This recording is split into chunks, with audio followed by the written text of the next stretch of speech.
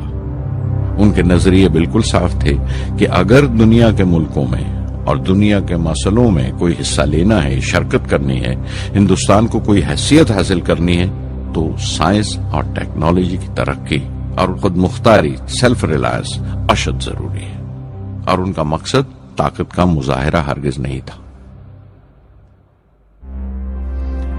سہج پکے سو میٹھا ہوئے، تھمبا میں 2 راکٹ سہج پکے مگر کامیاب ہوئے، ایک روہنی، دوسرا مینیکا۔ اگلا سال لگا ہی تھا جب پروفیسر سارا بھائی نے مجھے دہلی بلا بھیجا۔ ایک میٹنگ تھی اور میٹنگ میں group captain V S Narayanan سے میرا تعارف کرایا گیا جو ایئر ہیڈ کوارٹرز سے تھے۔ پروفیسر سارا بھائی نے ریٹو تیار کرنے کا ارادہ ظاہر کیا، rocket assisted take of system, ایک ملٹری ایئر کرافٹ جو راکٹ کی مدد سے اڑایا جا سکے بڑی چھوٹی سی جگہ میں۔ شام تک یہ خبر بھی عام ہو گئی کہ ہندوستان ایک خود ساختہ ملٹری ایئر کرافٹ تیار کر رہا ہے اور میں اس پروجیکٹ کا مختار ہوں، ذمہ دار ہوں۔ میں کئی طرح کے جذبات سے بھر گیا، خوش بھی تھا، شکر گزار بھی، خوش قسمت بھی، اور ایک احساس ہوا تکمیل کا، فلفلمنٹ کا۔ 19ویں صدی کے ایک شاعر کی یہ سطریں بہت یاد آئیں، ہر دن کے لیے تیار رہو، ہر دن کو ایک طرح ہی ملو، جب اوکھلی ہو برداشت کرو، جب دستہ ہو تو وار کرو۔ ریٹو پہ کام کرتے ہوئے 2 اہم واقعات ہوئے۔ پہلا تو یہ تھا کہ اپنے دیش میں پہلی بار اسپیس ریسرچ کا 10 سالہ پروگرام تیار ہوا جس کے آتھر تھے پروفیسر سارا بھائی۔ میرے لیے وہ ایک ایسا رومانی مینیفیسٹو تھا جیسے اسپیس سے عشق کرنے والے کسی شاعر کی رومانی نظم ہو، جیسے کوئی اپنے دیش کے آسمان سے عشق کرنے لگا ہو۔ اور دوسرا واقعہ منسٹری آف ڈیفنس میں میسائل پینل کا تیار ہونا۔ نارائنن اور میں، ہم دونوں اس پینل کے ممبر تھے۔ اس وقت تک بھوش کی آنے والی SLV سیٹلائٹ لانچ وہیکل کا ناک نقشہ بھی تیار ہو چکا تھا۔ پروفیسر سارا بھائی اپنے دیرینہ خواب کو تعبیر دینے کے لیے کچھ اور ساتھیوں کا چناؤ کر چکے تھے۔ میں خود کو خوش قسمت سمجھتا ہوں کہ مجھے اس پروجیکٹ کا لیڈر چنا گیا۔ اس پر پروفیسر سارا بھائی نے مجھے ایک اور ذمہ داری بھی سونپی کہ لانچ کی 4تھی سٹیج میں ہی ڈیزائن کروں۔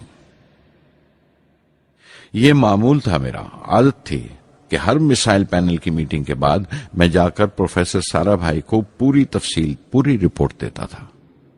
دہلی میں ایسی ہی ایک میٹنگ کے بعد 23 دسمبر 1971 کو میں تریویندرم لوٹ رہا تھا، اور اس دن پروفیسر سارا بھائی تھمبا میں SLV کا معائنہ کرنے گئے ہوئے تھے۔ دہلی ایئرپورٹ کے لاؤنج سے میں نے انہیں فون کیا، پینل میٹنگ کی تفصیل بتائی۔ پروفیسر سارا بھائی نے مجھے کہا کہ میں تریویندرم ایئرپورٹ پر ان کا انتظار کروں۔ میں جب تریویندرم پہنچا تو فضا میں ایک ماتم بچھا ہوا تھا۔ مجھے خبر دی گئی کہ پروفیسر سارا بھائی نہیں رہے۔ چند گھنٹے پہلے دل کا دورہ پڑنے سے ان کا انتقال ہو گیا۔ میں تھرا کے رہ گیا۔ چند گھنٹے پہلے ہی تو میں نے ان سے بات کی تھی، میرے لیے وہ بہت بڑا صدمہ تھا۔ پروفیسر سارا بھائی میری نظر میں انڈین سائنس کے راشٹر پتا ہیں، جیسے راشٹر کے پتا مہاتما گاندھی ہیں۔ انہوں نے اپنی ٹیم سے رہنما پیدا کیے اور خود اپنے عمل سے ان کے لیے مثال ثابت ہوئے۔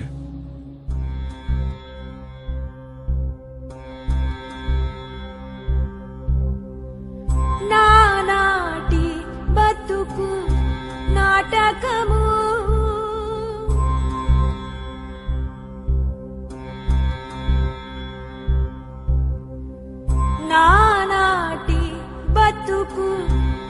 నాటకము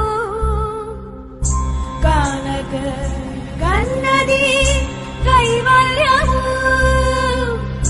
కానక కన్నది కైవల్యము నానాటి బతుకు నాటకము